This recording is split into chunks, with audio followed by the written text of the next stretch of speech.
Bere'Shiyth, Genesis 32.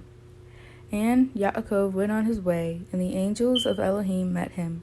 And when Yaakov saw them, he said, "This is Elohim's host." And he called the name of that place Machanaim. And Yaakov sent messengers before him to Esau his brother unto the land of Seir, the country of Edom.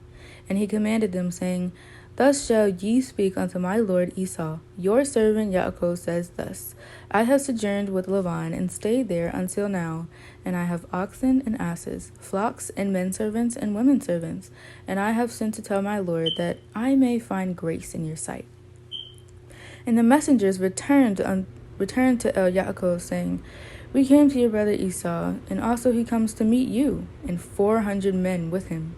Then Yaakov was greatly afraid and distressed, and he divided at the people that was with him, and at the flocks, and at the herds, and the camels, into 2 bands, and said, "If Esau come to the one company and smite it, then the other company which is left shall escape."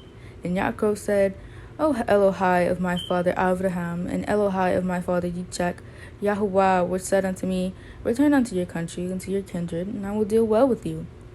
I am not worthy of the least of all the mercies and of all the truth which you have showed unto your servant. For with my staff I passed over at this Yarden, and now I am become 2 bands. Deliver me, I pray you, from the hand of my brother, from the hand of Esau, for I fear him, lest he will come and smite me, and the mother with the children." And you said, "I will surely do you good, and make your seed as the sand of the sea, which cannot be numbered for multitude." And he lodged there that same night, and took of that which came to his hand a present for Esau his brother, 200 she-goats and 20 he-goats, 200 ewes and 20 rams, 30 milked camels with their colts, 40 kine and 10 bulls, 20 she-asses and 10 foals. And he delivered them into the hands of his servants, every drove by themselves, and said unto his servants, "Pass over before me, and put a space betwixt drove and drove." And he commanded at the foremost, saying, "When Esau my brother meets you, and asks you, saying, Whose are you, and where go you, and whose are these before you? Then you shall say, They be your servant Yaakov's. It is a present sent unto my lord Esau, and behold, also he is behind us."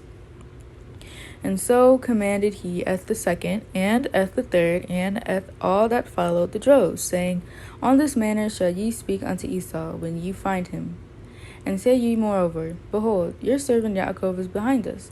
For he said, I will appease him with the present that goes before me, and afterward I will see his face, perchance he will accept of me." So went the present over before him, and himself lodged that night in the company. And he rose up that night, and took at his 2 women, and at his 2 women servants, and at his 11 sons, and passed over at the ford Yabok. And he took them, and sent them over at the brook, and sent over at that he had. And Yaakov was left alone, and there wrestled a man with him until the breaking of the day. And when he saw that he prevailed not against him, he touched the hollow of his thigh, and the hollow of Yaakov's thigh was out of joint, as he wrestled with him. And he said, "Let me go, for the day breaks." And he said, "I will not let you go, except you bless me." And he said unto him, "What is your name?" And he said, "Yaakov." And he said, "Your name shall be called no more Yaakov, but Yisrael. For as a prince have you power with Elohim and with men, and have prevailed." And Yaakov asked him and said, "Tell me, I pray you, your name." And he said, "Wherefore is it that you do ask after my name?" And he blessed him there. And Yaakov called the name of the place Penuel, for I have seen Elohim face to face, and my life is preserved.